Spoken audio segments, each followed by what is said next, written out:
খোঁজ 24, সত্যের খোঁজে সত্যের সাথে। নমস্কার, খোঁজ 24 আপনাদের স্বাগত। পুলিশ কিন্তু আমাদের রক্ষক, আমাদের ভক্ষক না, আর রাক্ষসও না। পুলিশ অনেক কষ্ট করে তৈরি হয়।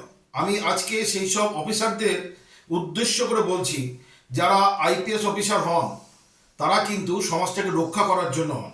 আপনারা অনেকে 12 ফেল সিনেমাটা দেখেছেন, যেটা একদম সত্যি ঘটনা। মনোজ শর্মা উনি বলেছেন যে সরকার আমাদের কি সুবিধাটা না দেয়, সেই ভিডিওর ক্লিপিংটা আমরা আপনাদের দেখাবো। अगर आप ईमानदार हैं तो कोई तीर 30 मार का नहीं है, होना ही चाहिए था। अगर आप आईपीएस ऑफिसर हैं तो आपको सरकार गाड़ी देती है, बेहतरीन गाड़ी देती है, 2 ड्राइवर देती है, 2 आरटीपीसी गनर देती है, घर में काम करने के लिए लोग देती है, घर किराए का जो घर देती है, इतना बड़ा घर देती है कि इसका किराया 5-6 लाख रुपए है, घर में गार्ड देती है। आप पूरा अगर कैलकुलेशन करेंगे तो एक आईपीएस ऑफिसर पर सरकार कम से कम हर महीने 7-8 लाख रुपये खर्च करती है, 7-8 लाख रुपये। তা সত্ত্বেও পুলিশের লোভ যদি এত বাড়ে, তাতে তো সাধারণ মানুষকে আপনারা রক্ষা করতে পারবেন না। আজকে মুর্শিদাবাদের বেলডাঙায় আমাদের সতীর্থ সোমা মাইতিকে যেরকমভাবে আক্রমণ করা হলো, তার মতো নির্লজ্জ উদাহরণ কিছু নেই। অশ্রাব্য ভাষায় গালিগালাজ করছে, লাথি মেরে আমাকে জাতীয় সড়কের উপর ফেলে দেয়, আমাকে মাথায় প্রচণ্ড মারধর করে, এগুলোতে সমস্ত ঘুষি মারে, চুল টেনে ধরে, চুলকে পেঁচিয়ে দেয় একদম।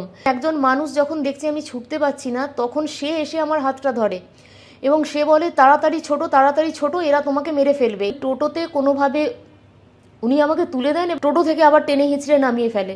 ওই বিপুল সংখ্যক মব থেকে কিভাবে বাঁচবো, এবং সবথেকে গুরুত্বপূর্ণ কথা, রাস্তার পাশে তখন পুলিশ দাঁড়িয়ে রয়েছে এবং আমি একাধিক জায়গায় পুলিশকে বলি যে কোনোভাবে আপনাদের গাড়িতে একটু রেস্কিউ করুন। পুলিশ কিন্তু কোনোভাবেই এগিয়ে আসেনি।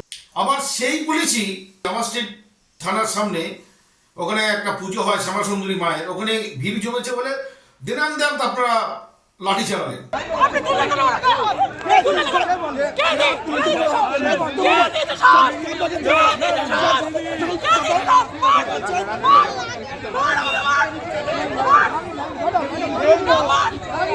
দেখেছে যে আপনারা আসুন, এই অমুক তারিখে অমাবস্যা আছে, যে ভোগ খাওয়াবে, আপনারা আসুন, পুজো দিন, যতক্ষণ যাত্রী থাকবে ততক্ষণ গেট খোলা থাকবে, সবই বলেছে। তাই জন্য তো এসছি। এই তো এসে দেখছি বন্ধ, পুলিশ প্রশাসন এসে আমাদের করিয়ে দিচ্ছে, পুজোও দিতে দিচ্ছে না, দেওয়াশোনা করছে। আপনাদের এই দ্বিচারিতা কিন্তু রাজ্যবাসী দেখতে পাচ্ছে। আর আপনাদেরকে বলছি, যারা বিশেষ করে বিশিষ্ট পদে আছেন, মানে এসপি পদে, ডিআইজি পদে, পুলিশ কমিশনারের পদে, তারা একটুখানি লজ্জাবোধ আনুন আর মেরুদণ্ড সোজা করুন।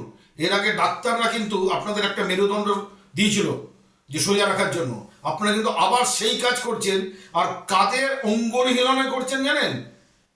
যারা বোধহয় মূর্খের একটা উদাহরণ হতে পারে, তাদের কথায় চলছেন আপনাদের মতো শিক্ষিত ব্যক্তিরা, যাদের দ্বারা সমাজ সংস্কারের কাজ আপনারা সেই সমাজটাকে ভেঙে দিচ্ছেন এবং এমনভাবে মানে নিচ থেকে ভেঙে দিচ্ছেন যাতে সেটা সোজা হয়ে না দাঁড়াতে পারে।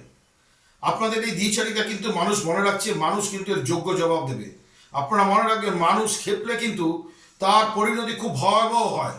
আর সেই জায়গাটা যে জায়গায় নিয়ে যাচ্ছেন, সেই জায়গাটায় কিন্তু দায়ী হবেন আপনারাই। আজকে একটা ছোট্ট ঘটনা, আইপ্যাকের অফিসে একজন যাচ্ছেন, সে নেত্রী হিসাবে যাক, চিফ মিনিস্টার হিসেবে যাক, সেটা আপনাদের ব্যাপার। আপনারা তার সঙ্গ দিচ্ছেন পুলিশের ড্রেস পরে। আমি জানি না এটা কথা হয় কি না হয়, সুপ্রিম কোর্ট তার বিচার করবেন, মহামান্য সুপ্রিম কোর্ট আছেন। আপনারা নিজেদের একটু ভাবুন, আয়নায় দাঁড়িয়ে ভাবুন, এবং আপনাদের ফ্যামিলি আছে, আপনারা আপনাদের সন্তানদের কাছে কি উদাহরণ রেখে যাচ্ছেন। এই আমার বাবা ছিলেন আইপিএস অফিসার, এই আমার বাবা এই কাজ করেছে। তাদেরও কিন্তু বাড়ির বাইরে বেরোতে হয়, তাদেরও বন্ধু বান্ধব আছে, তাদেরও কিন্তু কথা শুনতে হয়। এইবার সময় এসেছে একটু নিজের দিকে তাকান, আয়নার দিকে তাকান, এবং যেই অন্যায় করুক, যেই আপনার সুপ্রিম হোক, তাকে উচিত কথা বলতে শিখুন। তাতে আপনার চাকরি চলে যান, কিচ্ছু যায় আসে না। যদি সৎ থাকেন, তাহলে মানুষ হিসাবে আপনাকে মানুষ মনে রাখবে। আজকে এই পর্যন্ত, আবার দেখা হবে নেক্সট এপিসোডে অন্য কোনো অনুসন্ধান নিয়ে। নমস্কার। খোঁজ 24, সত্যের খোঁজে সত্যের সাথে।